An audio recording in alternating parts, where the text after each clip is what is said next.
वृंदावन धाम की, सतगुरुदेव भगवान की। राकेश पाठक जी जौनपुर से। राधे राधे महाराज जी, आपके चरणों में कोटि कोटि प्रणाम। महाराज जी, मुझे कब और कैसे पता चलेगा कि हम किसी योनि में हमें भटकना नहीं पड़ेगा और मोक्ष की प्राप्ति हो जाएगी? पेट भर जाता है तो भैया किससे पूछना पड़ता है? जब पेट भर जाता है तो स्वतः ही पता चल जाता है।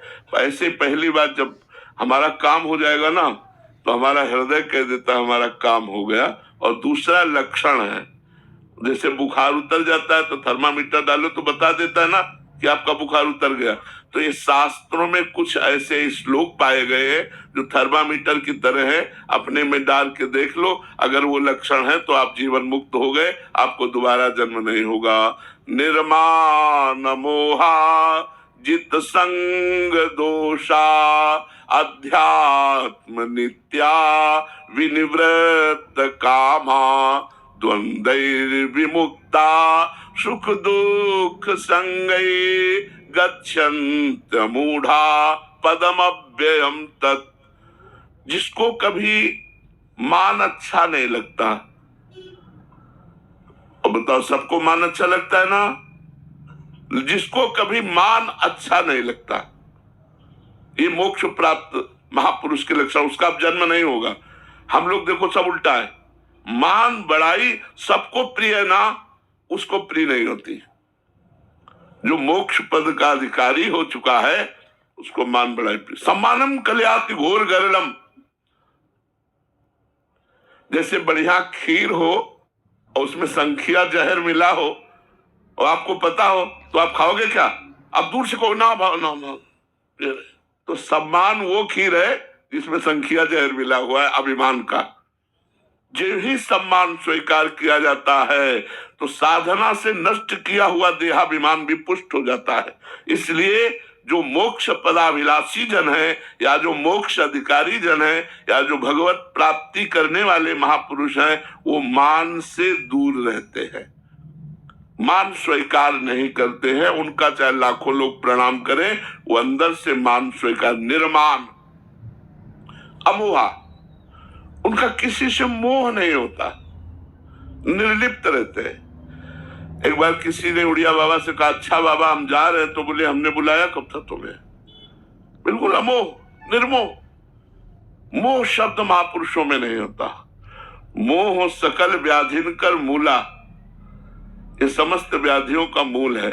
मोह मूल बहुसूल प्रद त्याग उत्तम अभिमान, भजहु राम रघुनायक कृपा सिंधु भगवान। मोह गए बिनु राम पद होई न दृढ़ अनुराग। तो मोह रही तो वो महापुरुष होते, निर्माण अमोहा। और चित संग दोषा, उन महापुरुषों को किसी भी तरह आप हरी बाजार में बैठा दो, कोई फर्क नहीं पड़ता। वो समाधि में ही रहेंगे, वो भगवान में ही रहेंगे, उनका संग के प्रभाव से कोई फर्क नहीं पड़ता। जो भगवत प्राप्त हो चुके हैं या जो भगवत प्राप्ति की उस धरा पर हैं, तो जित संग दोषा, किसी संग दोष का उन पर प्रभाव ही नहीं पड़ेगा। अध्यात्म नित्या, क्योंकि वो निरंतर अपने स्वरूप में स्थित रहते हैं। अध्यात्म कहते हैं स्वरूप में, वो अपने आत्म चिंतन में अपने स्वरूप में निरंतर स्थित रहते हैं। विनिवृत्त कामा, वो समस्त कामनाओं का त्याग किए हुए महापुरुष होते, उनमें कोई भी कामना नहीं होती जिनका मोक्ष होना है या जिनका मोक्ष हो गया है। द्वंद्व भी मुक्ता, मान अपमान निंदा स्तुति लाभ हानि जय पराजय, इन सब में वो समान भाव रखते हैं। एक आदमी उनकी पूजा करे आके और एक आदमी थप्पड़ मार दे, अंदर से दोनों के प्रति समान भाव जिनका है वो है महापुरुष द्वंद्व विमुक्ता। एक चंदन लगा रहा है और एक थप्पड़ मार रहा है, लेकिन दोनों के प्रति समान दृष्टि है, वो है महापुरुष द्वंद्व विमुक्ता। जो एक निंदा कर रहा है एक प्रणाम कर रहा है, दोनों के प्रति समान भाव। कितना कठिन बात है, द्वंद्व विमुक्ता। और सुख दुख संगय, जो सुख और दुख में समान भाव रखने वाला है, वो अव्यय परम पद का अधिकारी, अब उसका जन्म नहीं होगा, अब वो भगवत साक्षात्कार के योग्य हो गया। आप समझ पाए प्रभु? Hello, I'm back. का अधिकारी, अब उसका जन्म नहीं होगा, अब वो भगवत साक्षात्कार के योग्य हो गया। आप समझ पाए प्रभु? मीरा बाजारी जी। महाराज जी, श्री तुलसीदास जी महाराज जी कहते हैं कि सन्मुख होए जीव मोहि जवहीं, जन्म कोटि नासहीं तबहीं। महाराज जी, आप श्री कहते हैं कि नाम जप करते रहें, तो महाराज जी सन्मुख होने का अर्थ क्या है और कैसे होए सन्मुख? सन्मुख होने का सही स्वरूप ये है, जननी जनक बंधु श्रुत दारा, तनु धनु धाम सुहृद परिवारा, सबकी ममता ताग बटोरी, मम पद मनहि बांध बरी डोरी।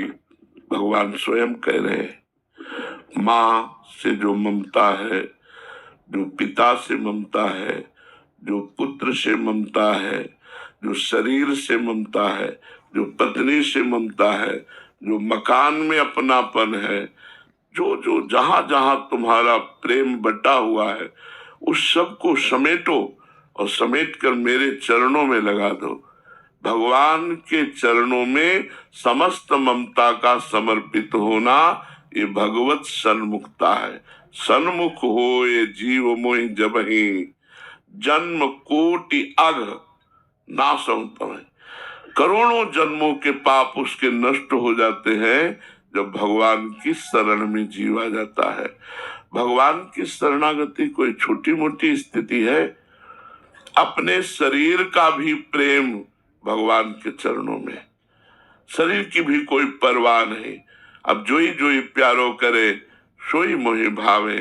भगवान के अनुकूल शरीर से आचरण होना, भगवान नाम जप करना, भगवान नाम कीर्तन करना, भगवत धामों की यात्रा करना, भगवत भक्तों का संग करना, भगवान के ही विषय में सोचते रहना, ये सब शरणागति के सन्मुखता के अंतर्गत आता है। तो जो हम नाम जप कहते हैं ना, ये नाम जप भगवान के सन्मुख करता है, संसार से राग हटाता है, भगवान में प्रेम करता। प्रेम मूल या नाम है। तो जब भगवान से प्रेम हुआ तो हम भगवान के सन्मुख हो गए। अभी हम भगवान से विमुख हैं। यदि हमारा शरीर से प्रेम है, संसार के व्यक्ति वस्तु पदार्थ से ममता है, कामना है, आशा है, भोग वासना है, तो हम भगवान से विमुख हुए ना। तो भगवान के सन्मुख नाम ही कराएगा। जितना नाम जप करोगे उतना निर्विकार होते जाओगे, उतना पवित्र होते जाओगे, उतने भगवान में प्रेम बढ़ता जाएगा। भागवत में एकादश स्कंद में लिखा हुआ है कि जैसे एक एक कवल भोजन पाने वाले की तुष्टि पुष्टि क्षुधा निवृत्ति होती है, ऐसे ही एक एक नाम जप करने वाले की संसार से वैराग्य, भगवान से प्रेम और अपने स्वरूप का ज्ञान ये होता है। तो खूब भजन जब डट के होता है तो संसार से वैराग्य हो जाता है, भगवान से प्रेम हो जाता है और अपने स्वरूप का बोध हो जाता है। इसलिए हम सब साधनों का सार साधन नाम जप कहते हैं कि सबको खूब नाम जप करना चाहिए।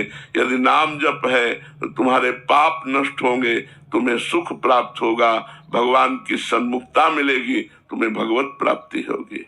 राधा जी बेंगलोर से। राधे राधे महाराज जी। महाराज जी, आत्मा ही परमात्मा है, फिर हम सब परमात्मा की खोज में क्यों भटक रहे हैं? हम सब क्योंकि आप आत्मा को ही नहीं जानते तो परमात्मा को कैसे जान लोगे? केवल बातें बनाने से थोड़ी समझ में आएगा कि आत्मा ही परमात्मा। जब तक कोई साधना नहीं करेगा तब तक आत्मा को जान लोगे क्या?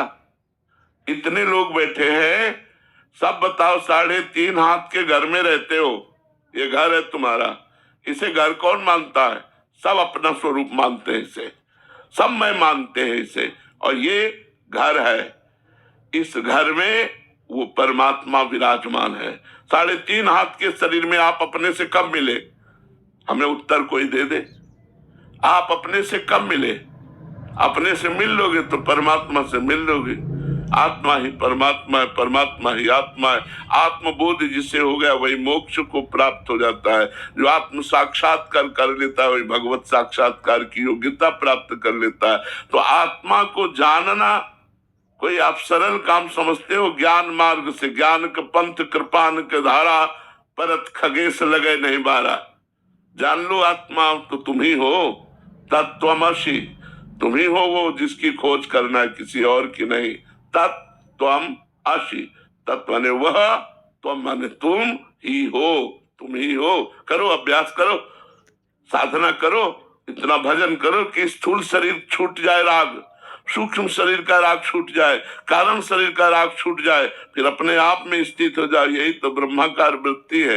ब्रह्मविद ब्रह्म ही भवति, जो ब्रह्म को जान लेता है वही ब्रह्म स्वरूप हो जाता है। महाराज जी हमने सुन लिया और समझ भी लिया, तो अब समझ कहाँ समझ लिया? क्या समझ लिया? इतना हम बोले, क्या समझ लिया? कुछ नहीं। वही शीशा में जब देखोगे तो मैं यही दिखाई देगा, मैं यही क्या समझ लिया? इससे राग हट गया तो अवधूत स्थिति प्राप्त हो जाएगी। ब्रह्म भूता प्रसन्नात्मा न शोचति न कांक्षति समाः सर्वेषु भूतेषु मद भक्तिम लभते पराम। ज्ञान की चाहे जितनी बातें करें, स्थिति शरीर में ही रहती है। भूख लगती है तो प्राणों को लगती है कि आपको लगती है?